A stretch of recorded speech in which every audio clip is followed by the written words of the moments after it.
आंगनबाड़ी केंद्रों पर दी जा रही पोषाहार की परीक्षण कराएगी सरकार। जी हां, आंगनबाड़ी केंद्र पर जो पोषाहार दी जा रही है उसका होगा परीक्षण। नमस्कार, आपके यूट्यूब चैनल सेविकाओं की आवाज में आप सभी का स्वागत है। अब आपको भी पता है कि बिहार के अलावे बहुत सारे ऐसे राज्य हैं जहां पहले से ही पैकेट सिस्टम लागू है, यानी कि पोषाहार वितरण के लिए आंगनबाड़ी सेविकाओं के खाते पर, विकास समिति के खाते पर राशि न उपलब्ध करा के सीधे पैकेट दिया जा रहा है। जैसे आप बगल में यूपी देख लीजिए, झारखंड देख लीजिए, उत्तराखंड देख लीजिए, यानी कि बहुत सारे जगहों पे पैकेट की व्यवस्था है, जो कि बिहार में भी लागू होने वाला है और कैबिनेट से मुहर भी आपका लग चुका है। बहुत जल्द ही आपको भी राशि के बदले पैकेट थमाया जाएगा।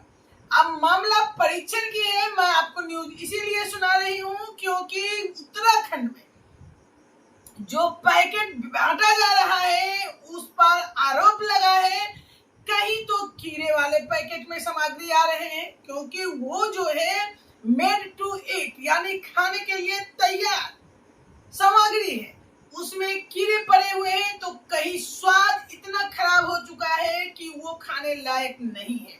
ऐसे में शिकायतों का दौर जारी है। आंगनबाड़ी सेविकाओं ने ये मुद्दा उठाया है, सरकार तक अपनी मांग पहुंचाई है कि ऐसे दूषित जो मेड टू ईट पैकेट है वो कुपोषण को बढ़ाएगा, क्योंकि पोषण के लिए तो गुणवत्तापूर्ण पूरक पोषाहार ही उचित है।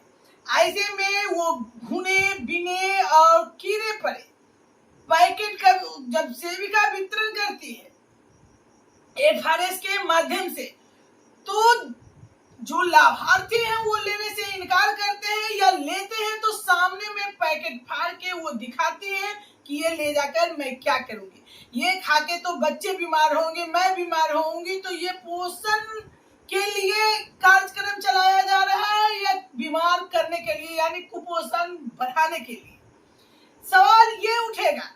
तो चलिए उस न्यूज को हम आपको दिखाते हैं जिस पर सरकार ने एक्शन लिया है। जी हाँ, ये एक अच्छी खबर है, क्योंकि सही बात है कि सरकार स्कीम कोई भी हो लागू तो करेगी, लेकिन उसका खामियाजा सेविका को ही भुगतना पड़ेगा, क्योंकि जनता के बीच सरकार नहीं सेविका जाती है।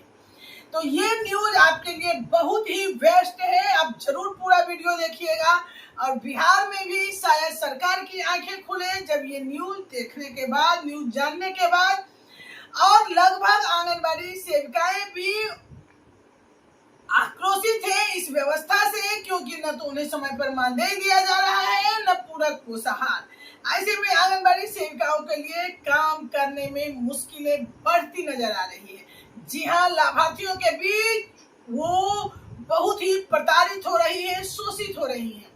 चलिए इस न्यूज को पहले दिखाई देती हूँ, उसके बाद आप इस पर कमेंट जरूर कीजिएगा। क्या बिहार में जो सरकार ने निर्णय लिया है वो कहाँ तक उचित है और उसका आंगनबाड़ी सेविकाओं पर क्या प्रभाव पड़ने वाला है, इसके बारे में भी मैं जानकारी दूंगी। मुख्यमंत्री धामी ने अंडे, सैनिटरी नैपकिन और पोषाहार की शिकायत पर दिया आश्वासन। जी हां, आंगनबाड़ी में दिए जा रहे सामान का परीक्षण कराएगी सरकार। जो आंगनबाड़ी केंद्र पर एजेंसियों के द्वारा दिया जा रहा है, जैसा कि बिहार में भी होने वाला है। आप लोग ध्यान से देखिएगा कि मुख्यमंत्री जो हैं देहरादून के, वो पुष्कर सिंह धामी ने शुक्रवार को अपने कैंप कार्यालय स्थित मुख्य जो संवेदक सदन है उसमें विभिन्न क्षेत्रों से आए आम लोगों को, जनप्रतिनिधियों से मुलाकात की। लोगों ने शिकायत की जो किया उस पर कार्रवाई करते हुए निर्देश दिए हैं कि आंगनबाड़ी में सप्लाई होने वाले सभी पोषाहार, सैनिटरी नैपकिन और अन्य सामग्रियों की गुणवत्ता का परीक्षण कराने का आश्वासन दिया है। ये आश्वासन आंगनबाड़ी सेविका से लेके जनप्रतिनिधि जो है उनके शिकायत पर हुआ है। चलिए ध्यान से देखिएगा कि यहाँ जो है माननीय मुख्यमंत्री जी जो आश्वासन दिए हैं, इस संबंध में संघर्ष मोर्चा के अध्यक्ष रघुनाथ सिंह नेगी ने मुख्यमंत्री को ज्ञापन देते हुए कहा था कि प्रदेश में कई स्थानों पर आंगनबाड़ी केंद्र के माध्यम से कम गुणवत्ता के कारण जो सामग्री लोगों को दी जा रही है न तो पोषाहार की ठीक है और न सैनिटरी नैपकिन भी मानकहीन है। अगर आम आंगनबाड़ी कर्मचारी इससे काफी परेशान है। मुख्यमंत्री ने आयुक्त गढ़वाल आनंद स्वरूप और आईजी गढ़वाल राजीव स्वरूप को निर्देश दिए हैं कि प्रत्येक जन समस्या का संवेदनशील और पारदर्शिता एवं समय के साथ निष्पादन किया जाए उनकी शिकायतों को। तो ये एजेंसी के द्वारा ही दिया जा रहा है। वहाँ जो पोषाहार है और सैनिटरी नैपकिन है या जो भी सामग्री है वो दिए जा रहे हैं और वहाँ से आंगनबाड़ी सेविकाओं को परेशानियां हो रही है, क्योंकि आंगनबाड़ी सेविका मजबूर है उन्हीं गुणवत्ताहीन सामग्री को बांटने के लिए। तो जब सरकार ने वहाँ पैकेट की व्यवस्था की है और पैकेट में ये शिकायतें हैं तो कुपोषण दूर होने की बात करना भी बेईमानी होगी। ऐसे में बिहार सरकार द्वारा लिया गया निर्णय कितना सही है, इस पर आप लोग कमेंट में जरूर लिखिएगा। क्या जो ये हमारे माननीय मुख्यमंत्री सम्राट चौधरी जी के कैबिनेट में पैकेट पे मुहर लगा है, उस पैकेट से आंगनबाड़ी सेविकाओं के लिए जो आज देहरादून में परेशानी उत्पन्न है, क्या वो परेशानी आंगनबाड़ी को पैकेट पे बिहार में नहीं होगा?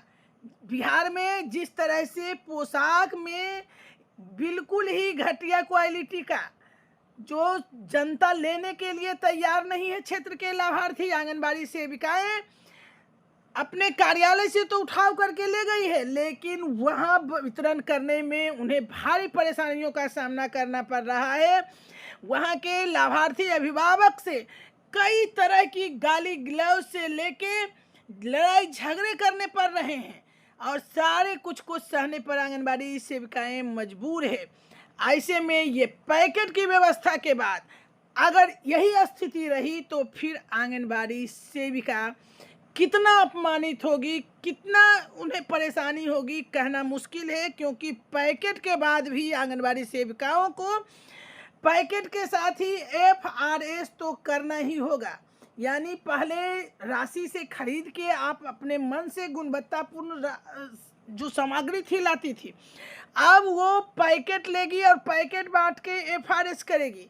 तो क्या स्थिति होगा आंगनबाड़ी का, वो आप कमेंट बॉक्स में लिखिएगा। जो आंगनबाड़ी सेविका बहने या अभिभावक इस वीडियो को सुन रहे हैं, हाल फिलहाल में अपने आंगनबाड़ी सेविकाओं से एक मैसेज आ रहा है कि 20, 19 और 20 जुलाई को वो पटना में आंदोलन करने वाली हैं। तो क्या आंदोलन का मुख्य मुद्दा होगा? आंगनबाड़ी सेविकाएं हमेशा जब भी आंदोलन होता है 11 सूत्री मांगे, 13 सूत्री मांगे। अरे भैया एक मांग करो ना कि आपको सरकारी कर्मी का दर्जा दिया जाए, सारी मांगे तो उसमें खुद ब खुद आ जाएगी। लेकिन नहीं, 11 सूत्री 12 सूत्री मांगे रखेंगे और उसमें एक किसी मांग पर मुहर लग जाएगा और हड़ताल टूट जाएगी। यानी आंगनबाड़ी सेविका यहाँ भी अपने संगठनों के द्वारा ठगी जाएगी। अब आप लोग को देखना है कि करना क्या है। क्या सरकार आपकी जो मांग है, डिमांड है, क्योंकि आप लोग ऑनलाइन काम करती हैं और जब ऑनलाइन काम करती हैं तो मोबाइल पे मुहर 2 साल भर पहले लगा है और अभी तक आंगनबाड़ी सेविकाएं को मोबाइल नहीं मिला है, जिसके कारण 100% काम आंगनबाड़ी सेविकाओं का पोषण ट्रैकर में नहीं दिख रहा है। तो आपकी मांगें क्या क्या होंगी कमेंट बॉक्स में जरूर लिखिएगा, क्योंकि आपकी मांगे से ही निकल के आती है। हर सेविका अगर अपनी मांगों को कमेंट बॉक्स में लिखेंगी तो पता चले कि कितनी तरह की डिमांड आंगनबाड़ी सेविकाओं के लिए जरूरी है। तो चलिए आप इस वीडियो पर कमेंट जरूर कीजिएगा।